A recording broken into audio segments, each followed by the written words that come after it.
Mes chers frères et sœurs, bonjour. Une fois de plus, bienvenue sur notre plateforme d'échange, de conseils et de communion dans le processus de la lutte contre la pauvreté qui touche le monde en général, mais dont surtout notre continent africain est le plus touché. Je voudrais que nous puissions nous entretenir un peu sur un sujet concernant l'émergence qui désigne des changements économiques et sociaux étroitement articulés à la globalisation de l'économie mondiale. Déjà, d'entrée de jeu, il faut comprendre que des changements structurels profonds, concomitants à des phases de croissance élevée et soutenue, s'opèrent dans les pays émergents sans toutefois que la causalité entre les deux soit clairement établie. Ainsi, associé à une entrée remarquée dans l'économie globalisée, l'émergence signale une dynamique d'ouverture et tend à désigner le succès économique. Cela suppose que si notre continent africain doit atteindre l'autosuffisance monétaire, l'autosuffisance alimentaire, l'autosuffisance dans le domaine des infrastructures de développement, il y a lieu de pouvoir tendre vers l'émergence, laquelle de l'émergence sous-tend aussi qu'il y ait une dynamique entre les besoins structurels et la flambée des prix, en passant également par la démographie galopante qui ne cesse d'accroître au fil des années. C'est donc dire qu'il est ainsi susceptible de disparaître du fait notamment de changements dans les conditions externes, déclenchant des crises de régulation que les pays émergents doivent être en capacité d'absorber, si ce n'est pleinement, au moins partiellement.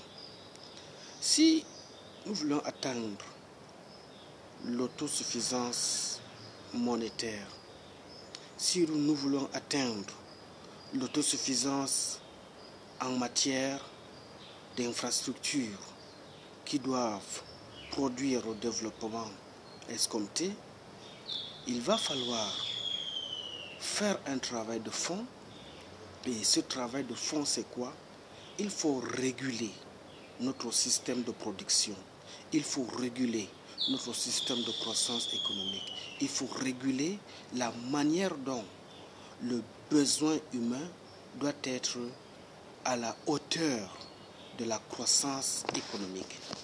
Puisque la croissance de globalisation ne se laisserait donc pas enfermer dans l'étroitesse d'une approche en termes de rattrapage ou de convergence, puisqu'elle poserait la question plus fondamentale de l'émergence et la production ainsi que la circulation des biens, des ressources et des services, de nouveaux régimes administratifs et politiques du développement et d'un renouvellement de l'État et des sociétés civiles comme politiques.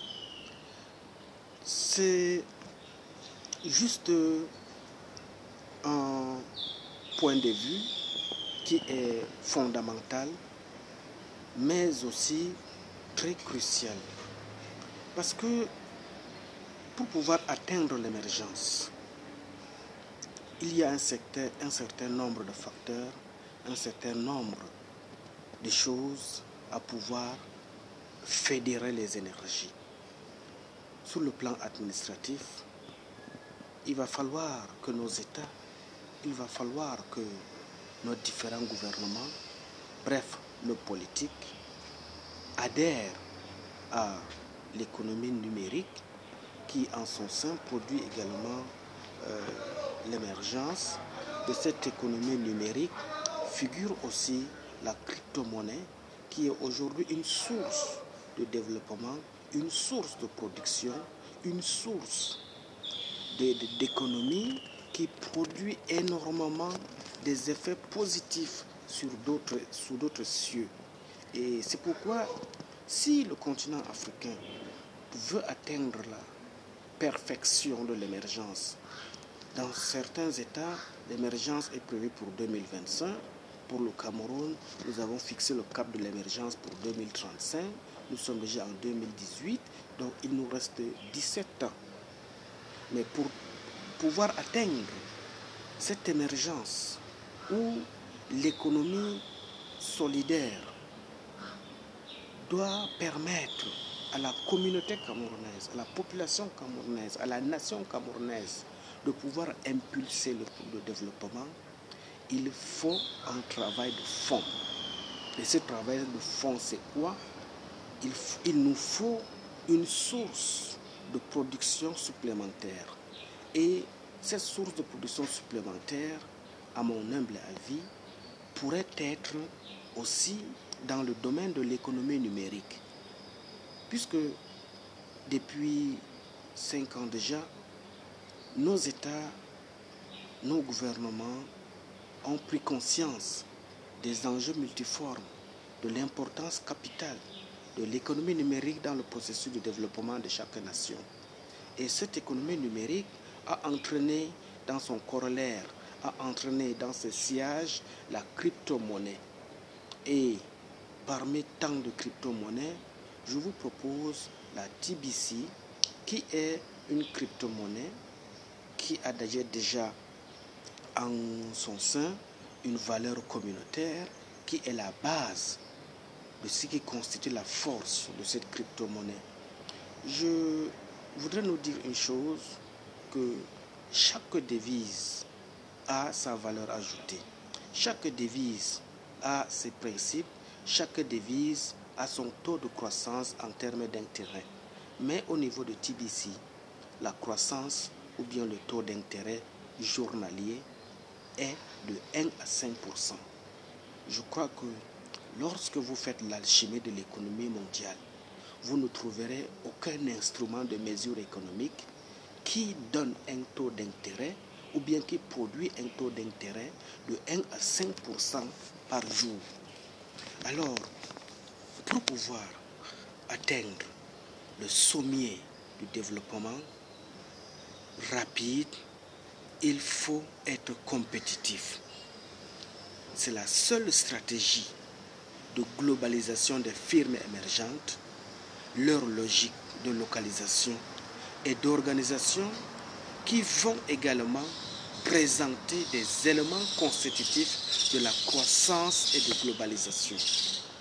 De nos jours, même les industries de production sont soumises à beaucoup de concurrence. Et c'est la qualité de la production qui fera asseoir la valeur ou bien la qualité de l'industrie.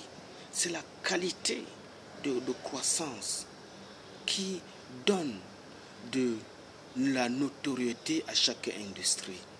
Et nous sommes arrivés à un siècle où la croissance est adossée à l'économie. Et l'économie aujourd'hui est bousculée aussi par l'émergence. Cela suppose que la concurrence est devenue un facteur essentiel pour pouvoir atteindre certains objectifs et s'imposer dans le concert des nations comme une entreprise viable, comme une nation viable. Aujourd'hui, les pays asiatiques, dont hier étaient qualifiés comme des pays de seconde zone, sont en train de damer le pion, sont en train de devenir aujourd'hui comme des pays qui s'imposent à l'Afrique comme des néocolons. Et pourtant que si l'Afrique se redynamise et change sa façon d'engager le processus de l'économie dans le concert de l'émergence, je vous dis, mes frères et sœurs, que ni l'Inde, ni la Chine, depuis les années 80, ne peuvent nous dicter leurs lois parce que nous serons en mesure de copier ce qui a réussi ailleurs et l'impulser aussi chez nous pour pouvoir être un continent, pour pouvoir être un peuple qui sait s'affirmer, pour pouvoir impulser le processus de développement dans son continent. Alors, à ce niveau le plus agrégé, les contraintes de compétitivité et d'attractivité pesant sur le système ouvert qui émerge posent en des termes renouvelés la vieille question de la dépendance. Se dessine l'intégration économique, la productivité et la flexibilité du système productif et les politiques sociales. L'enjeu associé à l'organisation de l'ouverture vis-à-vis de l'extérieur remet à l'agenda des économistes du développement la problématique de la conquête de l'autonomie. Alors, vous comprendrez que pour pouvoir atteindre l'autosuffisance financière, pour pouvoir atteindre le sommet de l'abondance monétaire, il y a lieu de s'imposer. Comment s'imposer? C'est juste faire confiance à cette monnaie d'avenir qui est TBC, l'accepter dans nos mœurs et, même pour ceux qui sont sceptiques, faire preuve d'endurance, faire preuve d'attractivité et aller aussi s'inscrire dans la communauté TBC et chercher à connaître les enjeux multiformes que cet instrument de devise, cet instrument monétaire du futur est capable d'apporter comme un plus dans le processus de développement de nos nations. Je crois que je n'ai pas été assez peut-être explicite pour te convaincre, mais mon frère et soeur, mon frère ou ma soeur, si tu as l'opportunité d'accès à l'outil Internet, va sur l'outil Internet, fais des recherches sur la crypto-monnaie en général et tu trouveras que TBC est une crypto-monnaie de l'avenir. TBC, c'est une crypto-monnaie qui permettra non seulement au continent africain, mais au monde entier de saisir l'opportunité pour faire asseoir un instrument de lutte efficace contre la pauvreté. Je vous remercie.